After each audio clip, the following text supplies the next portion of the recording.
Guys, akkam jirtu. Yeroo garagaraatti booloo app irratti haala kamiin akka maallaqa hojjechuu dandeessanii fi akkamittiin akka waan hojjettan baafachuu dandeessan irra deddeebi'ee chaanaalii kana irratti isiniif hojjechaan ture.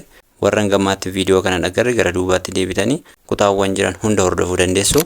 Har'as viidiyoo kana keessatti withdraw proof isiniif qabadhee dhufeera jechuudha. Hanga dhumaatti hordofaa.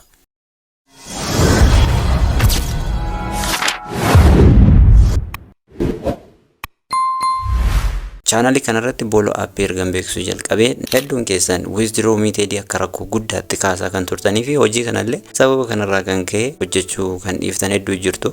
Warri kaan immoo baay'ee shakkaa kan jirtanis hedduu jirtu. Gammaatti garuu information qabatamaa ta'e isin biraan ga'uuf yaalaan ture. Akkasumallee waan an hojjedhe karaa Binance withdraw godhee baasaa isiniif hojjechaan ture jechuudha ragaa qabatamaatiin. Har'a immoo akkuma yeroo sana gara fuulduraatti baankiiwwan biyya keenyaa jalqabuuf jiru jedhee isinitti himaa ture. Kunoo baankiin biyya keenyaa jalqabee jira jechuudha. Awwaash, Abisiiniyaa fi baankii daldala Itoophiyaa akkasumallee teeleebirrii dabalatee karaawwan arfan kana maallaqa booloo app irratti hojjetan baafachuu dandeessu jechuudha. Wanti guddaan namoonni hojiitti amantanii fi namoonni hojii barbaadan ammallee please appii kanarra kottaa hojii hojjedhaa isiniin jechuun barbaada. Hangammaatti appii Popo Live irraa eegalee Lollipop akkasumas Niki Live hedduu jiru. Tiikoo kan jedhamu jira, hedduu jira. Bakka kana hundatti ejentii ta'ee wantoota appiin kun barbaadan hunda guutee viidiyoos hojjedhee hedduu isaanii irraa agarsiiseera. Chaanaalii kanarrallee viidiyoon waa'ee isaanii ibsu hedduu jiru jechuudha. Haa ta'u malee hangammaatti appiin baay'ee mijataa ta'ee kaffaltii gaarii kennu keessumaa ijoollee dhiirotaa bakka kaanitti aldureewwan garagaraa isin gaafatu asirra hin jiru jechuudha. Kanaaf appiin kun appii dorgomaa hin qabne akka ta'e jala mureen isinitti hima. Warri itti amantan itti seenaa hojjedhaa. Warri namanne immoo maallaqa nama fuuldura keessanitti hojjedhu kanayyuu namantanii jechuudha. Gabaabumatti warra hojjettaniif hojii barbaadan qofaaf garuu baankiiwwan amma isiniif kaase keessaa karaa baankii daldala Itoophiyaa baasee isinitti agarsiisa jechuudha. Akkuma argitan fuula kanatti coinii fi daayimandiitu jira. Kan nuyi baafachuu dandeenyu akkuma yeroo darbe keessatti hojjedhe daayimandiidha jechuudha. So bakka daayimandii kanatti 1,100 fi 11,518 dha. Ammauntiin nuyi baasuu dandeenyu immoo yoo xiqqaate 1,100 ta'uu qaba. Daayimandii yookiin bakka biraatti pointii kan jennu jechuudha. Daayimandiin kun ammoo 1,100 yoo guutu $10 jechuudha. So achirra tuqna tuu baankii kan jettu kan erga tuqne step 1 irratti baankii account kan jettu filanna jechuudha. Gara gadiitti bank and wallet kan jedhutti dabalameera isa filattu. Step 2 irratti biyya keessan filattu. Itoophiyaan as keessa jirti. Itoophiyaa filanna. Step 3 irratti withdraw method filanna. Akkuma argitan teeleebirrii fi bank transferiidha. Ammaaf gara baankiitti ergee isin agarsiisu waan ta'eef bank transfer kan jedhu isinii filadha.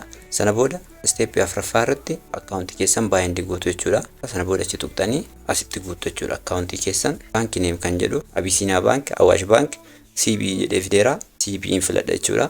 Taane username keenya nu gaafata jechuudha. Haala kanaan erga galchitanii lakkoofsa bilbilaa keessan gara gadiitti akka guuttan sin gaafata. Lakkoofsa bilbilaa keessan erga guuttanii gara gadiitti email addressii keessan akka galchitan sin gaafata. Emailii keessan erga barreessitanii waan hunda akka sirrii ta'e cheekii gootu. Sana booda submit jettu. Kunoo akkuma argitan amma completely akkaawuntii koo itti hidheen jira. Sana booda irratti barreessitu jechuudha. 1,100 jettu.